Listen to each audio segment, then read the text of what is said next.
Nations. Let's talk to Ambassador Humphrey Orjiakor, Nigeria's former ambassador to Switzerland and, of course, the United Nations offices in Geneva. He joins us virtually from Abuja. Your Excellency, good morning. Thank you for your time. Welcome. Morning. Thank you so much for having me. Thank you. It does appear now that the world, after the initial flurry of action and activity surrounding this war, seems to have settled down to it as part of the goings-on, and that may mean that attention may be beginning to kind of shift away. Is that your reading of the situation? Not really, because the goings-on, as you describe it in Ukraine, is quite new in this 21st century. The United Nations and the Western countries, and even ourselves here in Africa, should not allow a thing like this to be swept under any carpet, because any other country in any other region could become a victim of similar actions by more powerful countries. So I do not think that this is waning, simply because the West is sort of fully involved in what is going on. All the media controlled by the West will not let up on this for as long as it lasts. And it seems to be lasting for a much longer time than we thought.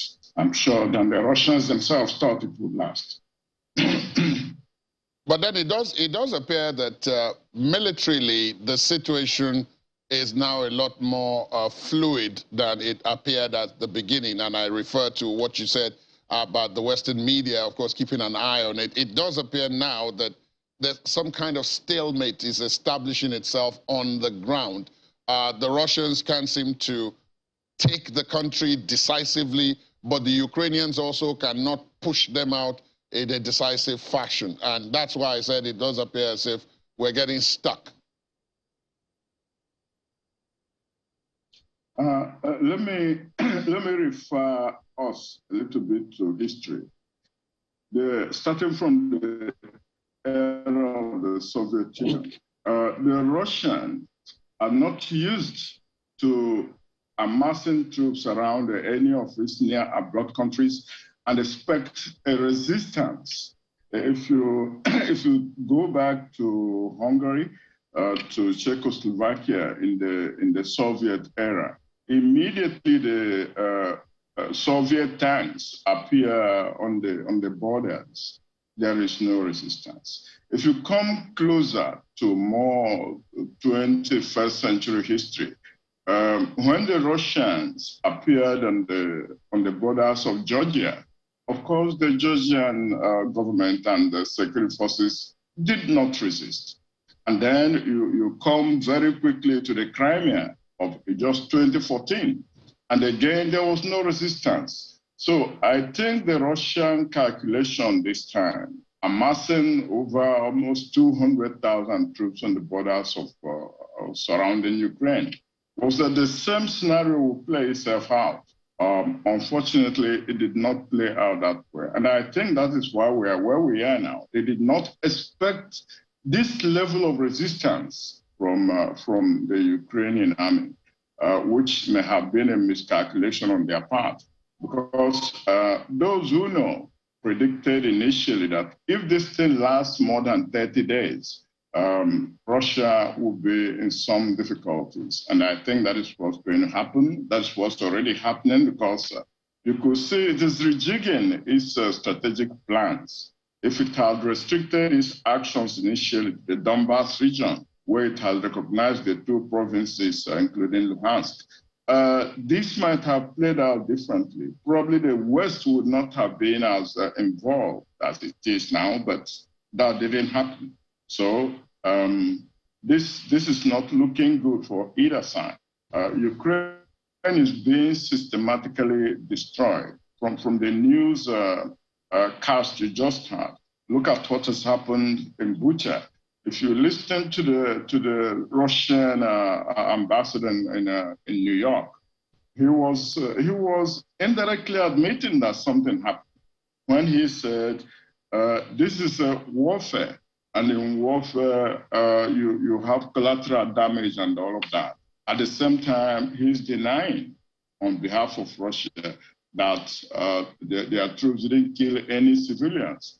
Again, the fundamental question is, you didn't kill any civilians. What is the Russian army doing in a separate sovereign country? What did they go there to do? To offer humanitarian assistance? So that's the fundamental question. And that is why the United Nations is involved. What are you doing there? The main tenet of the United Nations is the end of the Second World War, is international peace and security. And all international law derive from that principle. That being the case, what justifies Russia's presence in Ukraine? What justifies that? That's Your Excellency, let me also use the history that you have talked about.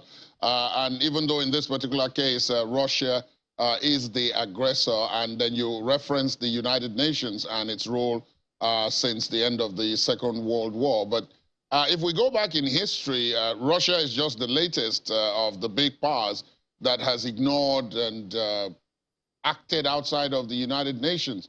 The United States itself, which is on the side of Ukraine in this particular conflict, has acted outside of the United Nations in Afghanistan, in Iraq, in Grenada, in Panama, in several other places, and then other countries that are on the UN Security Council, the Big Five as they're called, have also acted outside the United Nations. So one would wonder if it is not a question of bad precedents having been set before now by some of the actors even in this conflict, that has led to others believing that, okay, so if I'm big, then I can do whatever I like, regardless of what structure is in place.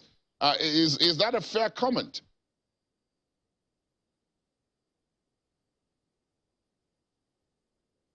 It is strictly a fair comment, which is why in the business of diplomacy, you do not choose between who is right here and who is right and wrong is wrong. Unfortunately, that's not what drives international relations.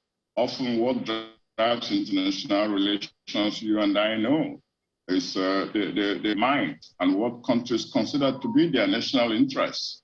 And in some cases, you might have something that looks like a justification for invasion.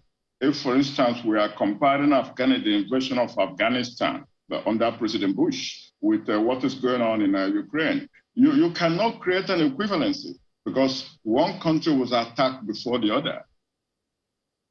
And somebody said, if you don't arrest or collect the invaders or the attackers and hand them over for justice, we'll come do it ourselves. That's a different scenario from, we suspect that you are trying to join. We suspect that there is Nazification going on in your country, or Russian language is not being allowed to be spoken and properly expressed in Ukraine, and so on and so forth.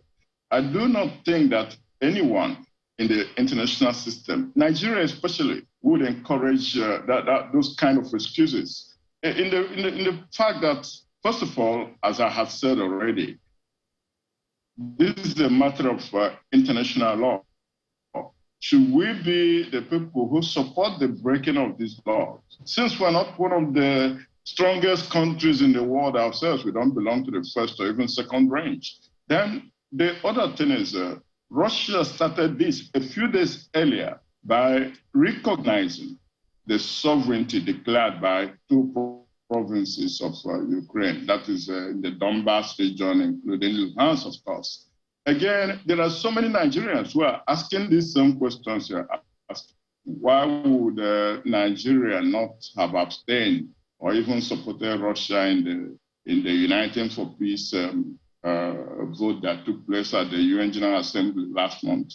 The question is, if Nigeria were to travel that path, what right would we have to challenge the European Union or Britain or the United States if tomorrow they came up and said they were they were recognizing or supporting IPOB or Yoruba Nation or something like that.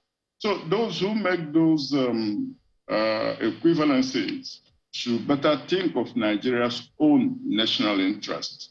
The same goes for the Western rebuke of African countries for not coming out wholly to support the Western position. After all, these countries have their own interests and their own connections with Russia. Europe itself has not been able to totally disconnect with Russia, in spite of being members of NATO and the European Union. They are still buying energy resources from. So we should be careful how we create these equivalencies. But we cannot justify any major country invading another simply because it can. That I guess is the lesson that we have to learn from this conflict.